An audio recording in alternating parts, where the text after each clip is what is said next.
पानी नहीं आना चाहिए किसी भी हालत में, ठीक है ना। ये संभावना रहनी नहीं देनी, मोहित पानी नहीं आना चाहिए यहाँ पे किसी भी हालत में, ठीक है ना।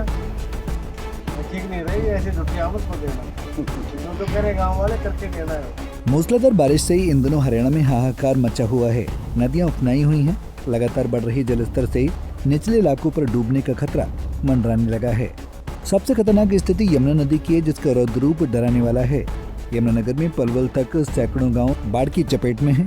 हालत की गंभीरता को देखते हुए सीनियर अधिकारी खुद ग्राउंड में उतर चुके हैं और संवेदनशील इलाकों का दौरा कर स्थिति का जायजा ले रहे हैं। इसी कड़ी में सोमवार को पलवल डीसी डॉक्टर हरीश कुमार वशिष्ठ ने प्रशासनिक अधिकारियों संग यमुना किनारे स्थित गांव का दौरा किया, जहां वो कार से नहीं पहुंच सकते थे।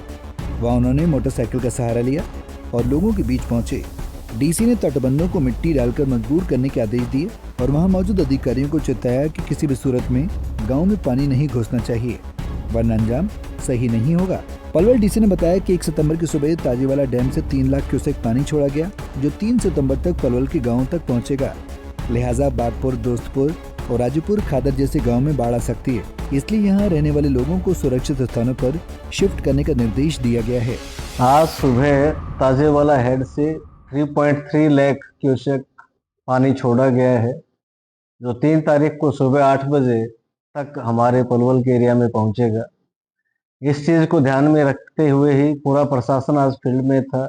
मैं भी खादर के एरिया में गया। कुछ गांव है, धंतरी है, गुरवाड़ी है, राजूपुर खादर, दोस्तपुर, मोहाली, फाट्स नगर, इन सब गांवों में हमें लगता है कि पानी का लेवल बढ़ सकता है। इसी के लिए सभी एसडीएम्स भी, सीओ साहब, सीटीएम सभी फील्ड में थे और उन गांवों में क्या बेहतरीन व्यवस्था हम कर सकते हैं उसका जायजा लिया है, उसकी एक स्ट्रेटजी तैयार की है। कोशिश ये है कि किसी भी हालत में गांव में पानी ना जाए और इनकेस अगर ज़्यादा बारिश होती और ज़्यादा पानी जाता है तो किस प्रकार हम लोगों को वहां से निकाल सकते हैं, पशुओं को सुरक्षित रख सकते हैं, इन सब चीज़ों पे विचार किया है। मैं सभी गाँव वालों से भी आपके माध्यम से निवेदन करता हूं कि वो भी सचेत रहें। प्रशासन की तरफ से जब भी कोई वार्निंग दी जाती है तो उसको तुरंत उस पे संज्ञान लें और एक पूरी टीम वर्क के द्वारा हम सब मिल करके आने वाले किसी भी अग्रिम समस्या के लिए पूरी एक स्ट्रेटजी तैयार करें ताकि कम से कम नुकसान हो। आने वाले 24 घंटे में हाईलाइट क्या आदेश है, इसमें क्या कहना चाहोगे, क्या खतरा हो सकता है इलाके में? 3 तारीख को सुबह 8 बजे तक हमें उम्मीद है कि ये पानी इधर आएगा हमारे यहाँ, तो उस टाइम कुछ एरिया में समस्या हो सकती है।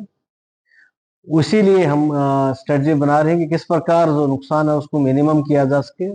इसके अलावा मैं सभी किसान भाइयों से एक और निवेदन करता हूं कि क्षतिपूर्ति पोर्टल खुला हुआ है, तो जहां भी खेती में जो नुकसान हुआ है वो अपने एंट्री उस पोर्टल में जरूर दर्ज करवाएं ताकि जो किसानों को नुकसान हुआ है उसका उनका उचित मुआवजा भी मिल पाए। वहीं ताजेवाला डैम से पानी छोड़े जाने की सूचना मिलने के बाद से इलाके के किसान परेशान हैं, क्योंकि उनकी खेत में खड़ी फसलों पर खतरा मंडराने लगा है। किसानों का कहना है कि हर साल हमें मानसून में भारी नुकसान उठाना पड़ रहा है। ऐसे में हमारी अपील है कि बार बार की इस समस्या से निजात पाने के लिए सरकार एक बार में पैसा खर्च कर मजबूत तटबंध बना दे। हमारी सरकार से जी हाथ जोड़ के यही गुजारिश है कि जो सालाना हमें जो नुकसान का सामना करना पड़ता है, ये एक बार में ही सरकार अगर जो पूरा पैसा खर्च करके और हमारे गांव को, हमारे गांव की फसल को, चांट गुरवारी की को अगर जो रखती है तो हम सरकार के साथ हैं। सरकार का अभिनंदन करेंगे, उसका हर जगह स्वागत करेंगे, उनके झंडे फैलाएंगे। फिलहाल की जो डेट में हमें परेशानियों का सामना करना पड़ रहा है वो यही है कि पानी अगर जो और बढ़ता है तो हमारे गांव में बढ़ जाएगा, घरों में बढ़ जाएगा। जो हमारे वो है खाना बनाने का जो हमारा लक्कड़ है, ईंधन है, वो बह जाएगा और भी हमें ज्यादा परेशानी बढ़ेगी। सरकार से हाथ जोड़ के ये गुजारिश है कि फिलहाल की डेट में जल्द से जल्द मिट्टी और कट्टे का इंतजाम किया जाए गांव की तरफ। अच्छा, इस समय सामान्य से कितना जलस्तर ऊंचा है यमुना का?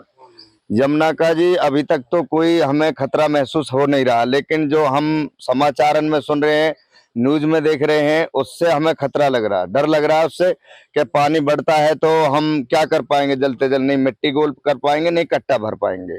इसलिए पहले से पहले इंतजाम हो जाए तो सरकार से हाथ जोड़ के यही गुजारिश है कि हम सरकार का अभिनंदन करेंगे, उनका हर जगह स्वागत करेंगे। अच्छा, गुरुवारी गांव की आबादी कितनी है, कितने परिवार होंगे यहाँ पर? गुरुवारी गांव की जी आबादी है हमारी तकरीबन, जो बोट है हमारी 800 850 बोट हैं हमारे गांव की, जो नहीं बनी है, जो बनने वाली हैं वो जनगणना में हमारी नॉलेज में है नहीं।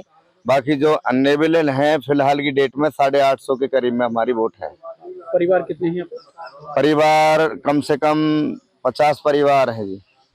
काम में पूरे बस इतने ही परिवार हैं? हाँ जी, इतने ही परिवार हैं। पहले लोग थे, बच्चे ज्यादा हो जाया करते, परिवार अब बढ़ गया है, अलग अलग हो गए सब।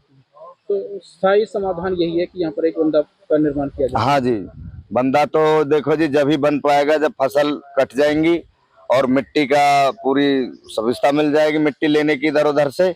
अब तो फसलें खड़ी हैं, ईख खड़ी हैं, बाजरे खड़े हैं, ज्वार खड़ी है, धान भी खड़े हैं, लेकिन जब मिट्टी मिले तो सरकार हमारे इस काम को करे। फिलहाल जो है कट्टे और मिट्टी का इंतजाम करें ताकि हमें कोई नुकसान ना हो। सरकार से हाथ जोड़ के हमारी प्रार्थना है। बता दें कि पलवल में यमुना में खतरे के निशान से महज 2 मीटर नीचे बह रही है। इससे जिले में यमुना किनारे वाले खेतों में बोई फसल को नुकसान हुआ है। जिले में करीब 4 से 5 हजार एकड़ की फसल पानी में डूब चुकी है। जैसे जैसे जलस्तर बढ़ेगा नुकसान का दायरा भी बढ़ता जाएगा। पलवल से गुरुदत्त गर्ग, पंजाब केसरी टीवी।